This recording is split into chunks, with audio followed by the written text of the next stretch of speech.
বিসমিল্লাহির রহমানির রহিম। আজকের সৃজনশীল ক্লাসে class 7 English first paper unit 4 lesson 2 page 28, 29 এবং 30 অর্থাৎ লেসন এখানে অধ্যায় 4-এর লেসন সম্পূর্ণ 2 সমাধান দিব। গল্প, প্রশ্ন উত্তর এবং একটি টেবিলের সমাধান দিতে হবে। এখানে প্রথমে আমরা শব্দের অর্থগুলো জেনে নিতে হবে। এখানে দেখো কোম্পানি, বেখেন্টত্ব খালি, স্ট্যাটাস অবস্থা, রেসপেক্ট সম্মান, এজলয়েস শ্বশুরবাড়ি, একাডেমিক প্রাতিষ্ঠানিক, অ্যাডমাইর অর্থ কি প্রশংসা করা, ডেমনস্ট্রেট অর্থ প্রদর্শন করা, ইন্সপায়ার মানে উৎসাহিত করা, করিডোর অর্থ করিডোর হচ্ছে বিল্ডিংয়ের মাঝখানে যে একটা লাইন থাকে সেই করিডোর, মানে যাওয়া আসার জন্য মাঝখানে যে লাইনটা থাকে সেটা আর কি। তো আমরা গল্পটি শুরু করি। এখানে প্রথমে আমরা গল্পটি শুরু করব, তারপর আমরা প্রশ্ন উত্তর দিব। প্রথম বলছে, Shahnaz husband mister Jamil Huda works in a company officer. অর্থাৎ শাহানার হাজব্যান্ড জামিল হুদা কোম্পানির একজন officer. His farm has a vacant position. এখানে দেখা যাচ্ছে খালি পজিশন, অর্থাৎ একটি খালি পদ আছে তার অফিসের ফর্মে। এখানে পরে বলছে যে কিছুদিন যাওয়ার পর several days he told Shahana, কিছুদিন পর শাহানাকে বলেছে, I want to you apply for the post. আমি চাই তুমি এই পোস্টে আবেদন করো। শাহানার স্বামী বলতেছে শাহানাকে, বাট শাহানা বলল, প্লিজ ডোন্ট ইনসিস্ট, এটা আমাকে বলো না দয়া করে। আমি জয়েন করব local high school as a teacher, একজন শিক্ষক মানে জয়েন করবে আর কি স্কুলে, সেটা বলতেছে একজন টিচারের জন্য। এখন বলছে, what do you find in a teaching job, তুমি মানে অর্থাৎ শিক্ষকতা চাকরিতে তুমি কি খুঁজে পাও সেটা জিজ্ঞেস করছে আর কি শাহানাকে জিজ্ঞেস করছে। এরপর বলছে যে, I don't want you to do, আমি চাই না তুমি এটা করো, এটা বলছে। তারপরে হার ইন লজ অর্থাৎ তার শ্বশুর বাড়ি, were also on his side অর্থাৎ তার স্বামীর পাশে ছিল, তার শ্বশুর বাড়িও পক্ষ নিছে আর কি, তার স্বামীর পক্ষ নিছে সেটাই বলছে। Wait Shahana joined the school against তো বিরুদ্ধে। তারপর এখানে লেখছে যে দেখো, দ্য উইল অফ দ্য ফ্যামিলির বিরুদ্ধে গেছে, অর্থাৎ এগেন্সট তো কি বিরুদ্ধে, তাহলে ফ্যামিলির বিরুদ্ধে গেছে, গিয়ে স্কুলে জয়েন করছে। জয়েন তো কি মানে চাকরিতে জয়েন করে আর কি, স্কুলে জয়েন করছে শিক্ষকতা চাকরিতে। তারপরে আবার বলছে যে দেখো, উইকস এ মন্থ সপ্তাহ, এখানে বলছে দেখো একটা ইন্টারেস্টিং বিষয়, উইকস তো সপ্তাহসমূহ, মন্থস তো মাসসমূহ, ওয়েন্ট বাই অর্থাৎ সপ্তাহ গেল মাস গেল, এভরিডে একদিন, Shahana help with the house hold অর্থাৎ প্রত্যেক দিন, এভরিডে তো প্রত্যেকদিন শাহানা হেল্প করে with the house hold work অর্থাৎ বাড়ির কাজে সাহায্য করে। তারপর বলছে যে দেখো এখানে, everyday she works hard to prepare her lesson, মানে যেই কাজগুলো করে এগুলো সে প্রতিদিন করে। এরপর বলছে দেখো, এভরিডে গোজ টু স্কুল, সে প্রতিদিন স্কুলে যায়। টিচার্স হার স্টুডেন্ট, তার স্টুডেন্ট হেল্প বোথ উইক অর্থাৎ এখানে বলছে, এখানে দুইটা শব্দ আছে, দুইটা শব্দ বিপরীত দেখো। উইক তো কি দুর্বল, ব্রাইট তো উজ্জ্বল।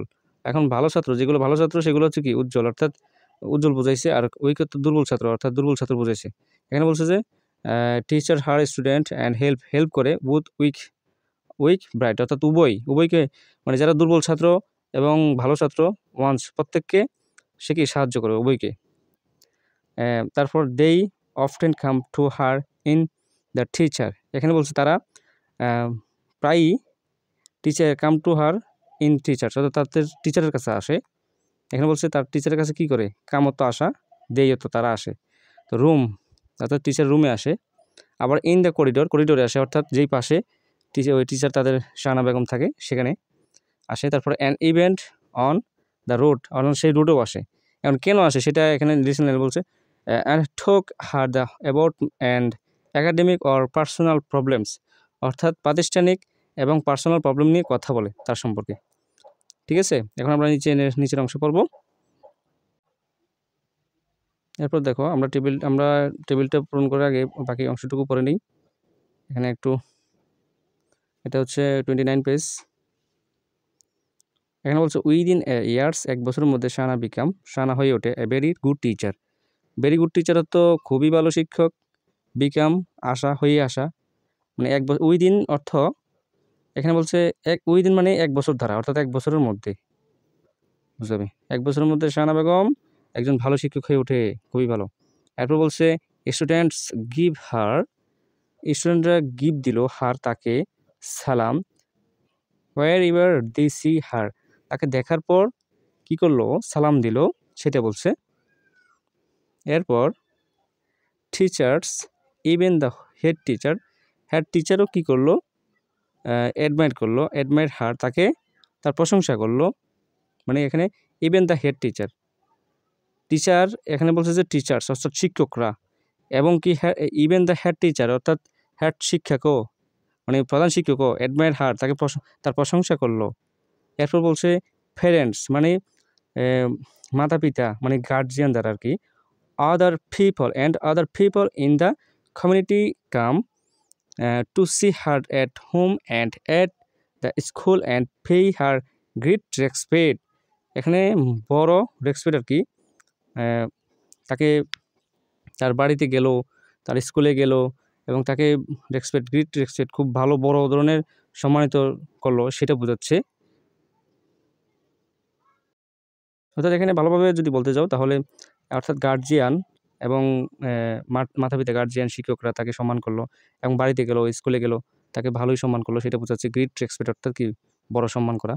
এরপর বলছে যে দেখো এখানে আমরা দেখে দিচ্ছি, ওয়ান ডে, একদিন, হার হাজব্যান্ড সেড, তার হাজব্যান্ড একদিন বলল, you have opened my eyes, আমার চোখ খুলে দিয়েছো তুমি। এইটা অর্থটা কিন্তু খুবই চমৎকার, ওপেন্ড মাই এইজ, আমার চোখ খুলে দিয়েছো তুমি। Shahana, teaching is more than a job, মানে অর্থাৎ চাকরির চাইতেও টিচিংটা মানে মূল্যবান, গুরুত্ব আর কি, সেটা বোঝাচ্ছে।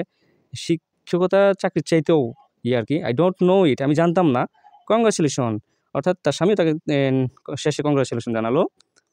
এরপর বলছে যে থ্যাংক ইউ, ধন্যবাদ, সি স্মাইলড, অর্থাৎ হাসলো। তো শাহানা হেসে দিল তার স্বামী যখন তার প্রশংসা করতেছিল। টেল মি শাহানা, বলো আমাকে Shahana, how you could be such a great teacher, কীভাবে একটু বড় শিক্ষক, এত বড় শিক্ষক হলে তুমি, সেটাও জিজ্ঞেস করলো আর কি। Jamil went to know, Jamil জানতে চাচ্ছে এই বিষয়ে। তারপর বলতেছে I don't only teach my subject, আমি শুধুই আমার সাবজেক্ট শিক্ষা দিই, সেটা বলছে, পড়াই, টিচার তো শিখে পড়ানো, তো তার সাবজেক্টটাই সে পড়ায়, সেটা বলছে। তা eye care for my student, আমি আমার স্টুডেন্টকে কেয়ার করি, মূল্যায়ন করি। আই লাভ দেম, আমি তাদেরকে ভালোবাসি। আই মাই সেলফ, আমি আমার নিজের সম্পর্কে কি ডেমনস্ট্রেট, অর্থাৎ প্রত্যাবর্তন করি, অর্থাৎ প্রদর্শন করে আর কি, নিজেকে প্রদর্শন করে। গুড বিহেভিয়ার, অর্থাৎ গুরুত্বের সাথে। এরপর অ্যান্ড ইন্সপায়ার অর্থ উৎসাহিত করে, মানে বিহেভিয়ার অর্থ কি ভালো আচরণের মাধ্যমে, ভালো আচরণ, এবং অ্যান্ড ইন্সপায়ার অর্থ উৎসাহিত করে, তাকে দেম অর্থাৎ ছাত্রদেরকে, স্টুডেন্টদেরকে ইন্সপায়ার করতে হবে, উৎসাহিত করতে হবে বিভিন্ন উপদেশমূলক কথা বলে। টু বি গুড, তাহলে ভালো হয়, ভালো হওয়ার জন্য আর কি, বি গুড অর্থ ভালো হওয়ার জন্য। দ্যাটস অল আই ডু, আমি এগুলোই করি, সেটা বলছে। শাহানা রিপ্লিট করলো। তো এখন আমরা টেবিলটা পূরণ করে নেব, চলো আমরা টেবিলটা পূরণ করে নিই। এখানে বি নাম্বার হচ্ছে match the word with their meaning, অর্থাৎ এখানে এই অর্থগুলো দ্বারা এই সেন্টেন্সগুলো কী বোঝাচ্ছে এবং এই ওয়ার্ড মিনিং ওয়ার্ড এই শব্দগুলো দ্বারা বোঝাতে হবে। এখানে আমরা নাম্বারিং করে দিয়েছি 1 থেকে 9 পর্যন্ত, আর এখানে আমরা এ থেকে আই পর্যন্ত নাম্বারিং করেছি মিলানোর জন্য। তো এখানে দেখা যাচ্ছে কোম্পানি কি, কোম্পানি, তো কোম্পানির সাথে কি মিলবে, কোম্পানির সাথে মিলবে বিজনেস, অর্থাৎ ব্যবসা মিলবে, এই শব্দটা মিলে যাবে। এরপর আমরা দেখছি যে ভ্যাকেন্ট অর্থ খালি, তো খালি অর্থ এমটি অর্থ খালি। তাহলে যেহেতু 2 নাম্বার মিলবে, এখানে এই যে এইচ নাম্বারের সাথে, অর্থাৎ এমটি তো খালি, ভ্যাকেন্ট তো খালি। তো আমরা 2 নাম্বার শেষ। এখন আমরা স্ট্যাটাস অর্থ অবস্থা। তো এখন স্ট্যাটাস অর্থ কী সেটা বোঝাবো। স্ট্যাটাস অর্থ স্ট্যাটাস বোঝাবো এখানে দেখো, এই 3 নাম্বারের সাথে আমরা এখানে কোন নাম্বারটা মিলবে সেটা আমরা দেখিয়ে দিই। এই যে হাই র্যাঙ্ক অর্থাৎ উচ্চ পজিশন, অর সোশ্যাল পজিশন অর্থাৎ সামাজিক পজিশন আর কি, অবস্থা। উচ্চপদস্থ সামাজিক পজিশনটা আমরা স্ট্যাটাসের সাথে মিলে যাই। তো এখন আমরা 4 নাম্বার বলবো। 4 নাম্বার কোনটার সাথে মিলবে? ইনলস অর্থাৎ শ্বশুরবাড়ি। তো শ্বশুরবাড়ি কীভাবে হয়? রিলেটিভ সম্পর্ক, বাই ম্যারেজ, বিবাহিত, specially husband or wife family member, অর্থাৎ হাজব্যান্ড এবং ফ্যামিলি মেম্বারের ম্যারেজ, বিবাহ হলে তারপরে সে সম্পর্কিত আত্মীয়ই হয় শ্বশুরবাড়ি। ঠিক আছে? তো এখন আমরা 5 নাম্বার করিডোর বোঝাবো। করিডোর হচ্ছে বিল্ডিংয়ের যাতায়াতের জন্য যে একটা গলি থাকে। এখানে দেখো, a long narrow faces in a building. তো বিল্ডিংয়ের মধ্যে মানে ফেসেস থাকে, যেটা narrow faces, long narrow faces, সেটা হচ্ছে 5 নাম্বার করিডোর। এখন 6 নাম্বার হচ্ছে একাডেমিক, অর্থাৎ কি প্রাতিষ্ঠানিক। এখন একাডেমিক যেহেতু প্রাতিষ্ঠানিক, এই শব্দটা কিসের সাথে মিলবে সেটা আমরা বলতেছি। এখানে দেখো, কানেক্টেড উইথ স্টাডি এডুকেশন, এটা এডুকেশন হবে না, তোমাদেরকে এই উচ্চারণটা শিখিয়ে দিচ্ছি। এটা হচ্ছে এডুকেশন। তো স্টাডি লেখাপড়া এবং প্রাতিষ্ঠানিকের সাথে মিলবে, মানে শিক্ষার সাথে এবং লেখাপড়ার সাথে এই একাডেমি শব্দটা মিলে যাবে। এখন আমরা 7 নাম্বার বলবো। 7 নাম্বার হচ্ছে অ্যাডমাইর। অ্যাডমাইর তো প্রশংসা করা। এখন আমরা কখন প্রশংসা করি? সেটা হচ্ছে টু শো রেসপেক্ট, যখন আমরা সম্মান করি তখন আমরা প্রশংসা করি। হ্যাঁ, সম্মান করে প্রশংসা করা হয়, সেটাই বলা হচ্ছে। এরপর হচ্ছে ডেমনস্ট্রেট, অর্থাৎ প্রদর্শন করা। আমরা কি প্রদর্শন করি? সেটা তো to see something by doing, অর্থাৎ কিছু করে যখন আমরা দেখাই, সেটা হচ্ছে কি করে কিছু দেখানো হচ্ছে প্রদর্শন করা। এই যে 8 নাম্বার। এখন আমরা 9 নাম্বার বলবো। ইন্সপায়ার, অর্থাৎ উৎসাহিত করা। আমরা উৎসাহিত করি কখন?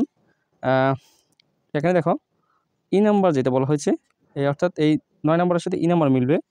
বলছে যে to encourage somebody to do something well, ভালো কিছু করার জন্য যখন আমরা এনকারেজ করি, উৎসাহিত করি প্রত্যেককে, তখন সেটা হয় কাউকে কিছু করতে উৎসাহিত করা, সেটাই হচ্ছে যে ইন্সপায়ার, অর্থাৎ উৎসাহিত করা। তো এরকম সৃজনশীল উত্তর, এই যে এখানে যে শব্দগুলো দেওয়া আছে, এগুলো দিয়ে আমরা 30 পৃষ্ঠার একটা শূন্যস্থান পূরণ করতে হবে। চলো আমরা অর্থগুলো জেনে নিই। এটা আর্টিকেল, পাইলট বিমান চালক। এরপর দেখো, সি তো সে, এন তো একটি, ইন তো মধ্যে, অবজারভেশন। এখানে একটা শব্দের অর্থটা ইন্টারেস্টিং, দেখো। অবজারভেশন তো কি জানো? এটা হচ্ছে যে তোমার পর্যবেক্ষণ, মানে কোনো একটা এই মন্তব্য করা, মানে কোনো কথার উপর ভিত্তি করে মন্তব্য করা, সেটা হবে। ক্র্যাশ অত দুর্ঘটনা, ওয়েদার অত যদি কিনা বা না, ইয়ং অত তরুণ, তো গাল তো মেয়ে। তো এই শব্দগুলো জেনে গেলে চলো আমরা 30 পৃষ্ঠার শূন্যস্থানটা এবং প্রশ্নোত্তরগুলো দিয়ে দিই। চলো আমরা 30 পৃষ্ঠায় চলে যাইতেছি। এখানে 30 পৃষ্ঠার শূন্যস্থান দেখো। If father is talking to his young daughter about her aim in life, অর্থাৎ জীবনের এই, এখানে দেখো, মানে একজন বাবা বলতেছে তার ইয়ং ডটার, অর্থাৎ তরুণ কন্যাকে সম্পর্কে, এম ইন লাইফ সম্পর্কে, অর্থাৎ তার ভবিষ্যতের মানে জীবন সম্পর্কে। The girl went to be a pilot, মানে মেয়েটি পাইলট হইতে চায়, সেটা বলছে। দ্য ফাদার এক্স হার হোয়াই, ফাদার বললো কেন। The young girl replies that the job of a, অর্থাৎ pilot is challenging that she likes, সে পছন্দ করে, খুব চ্যালেঞ্জিং হয় আর কি পাইলট জীবন, মানে পাইলটের চাকরি খুব চ্যালেঞ্জিং, রিপ্লে করলো। এরপর বিসাইড, এছাড়াও সি ল্যাক্স, পছন্দ করে, স্পিড অ্যান্ড হাই রেসপন্সিবিলিটি, অর্থাৎ হাই রেসপন্সিবিলিটি এবং স্পিড, সেটা পছন্দ করে আর কি। যেহেতু ইন এ পাইলট লাইফ, অর্থাৎ পাইলটের জীবনে রেসপন্সিবিলিটি বেশি আর কি, সেটা বলছে, উচ্চ রেসপন্সিবিলিটি। এটার বাংলা অর্থ তোমাদেরকে বল, হাই রেসপন্সিবিলিটি, উচ্চ দায়িত্ব আর কি, সেটা বোঝাচ্ছে। এরপর দেখো, বলছে যে দ্য ফাদার এক্স ওয়েদার, যদি শি ইজ নট অ্যাফ্রোড, ভয় না পায় না, যদিও সে ভয় পায় না, অফ প্লেন ক্রেসেস, অর্থাৎ প্লেন দুর্ঘটনা সে ভয় পায় না, সেটা বলছে। এরপর বলা হয়েছে যে দ্য ডটার সেজ, অর্থাৎ কন্যা বলল, an accident is an accident, একটি অ্যাক্সিডেন্ট শুধু একটি অ্যাক্সিডেন্ট, হ্যাঁ সেটা বলছে। তো the father appreciated his daughter, অর্থাৎ ডটার অবজারভেশন, অর্থাৎ ডটার মন্তব্যে সে প্রশংসা করলো, ভূয়সী প্রশংসা, and wish her good luck, এবং শুভকামনা করলো আর কি, শুভকামনা এই প্রার্থনা করলো আর কি। এখন আমরা এফ নাম্বার যেটা দেখা হয়েছে, দেখো এফ নাম্বার হচ্ছে যে একটা দুইটা প্রশ্ন আছে, দুইটা প্রশ্ন উত্তর দিতে হবে। এটা কিন্তু খুবই সহজ প্রশ্ন, তোমরা যদি দেখো এখানে বলছে read the complete face in the above x and answer following question inspire. এখানে দেখো প্রশ্নগুলো কিন্তু খুবই সহজ, উত্তরও সহজ। এখানে হোয়াট ইউ ওয়েন্ট টু, তুমি কি হতে চাও সেটা বলছে। I am want to be, আমি হতে চাই টিচার, একজন শিক্ষক হতে চাই। এটা খুব ভালো উত্তর, টিচারের পেশাটা, অকুপেশন বা প্রফেশনটা খুব ভালো। এখন বলছে why do you want to be, কেন হতে চাও তুমি এটা টিচার, কেন হতে চাও, প্রশ্ন তৈরি করতে হবে। এখানে দেখো because I like it my parents went me two B teacher, আমার মাতা পিতা টিচার হওয়ার, আমাকে টিচার হিসেবে দেখতে চায় আর কি, টিচার বানাতে চায়, সেটা আর কি বলা হয়েছে। তো পছন্দ করে, এখানে লাইক করতো, বিকজ লাইক মাই প্যারেন্ট, আমার পছন্দ করে আমার মা বাবা টিচার হতে, এই কারণেই এই উত্তরটা টিচার হলে খুব। তো এরকম সৃজনশীল প্রশ্নের উত্তর পেতে আমাদের চ্যানেলটি সাবস্ক্রাইব করে রাখো। ধন্যবাদ সকলকে।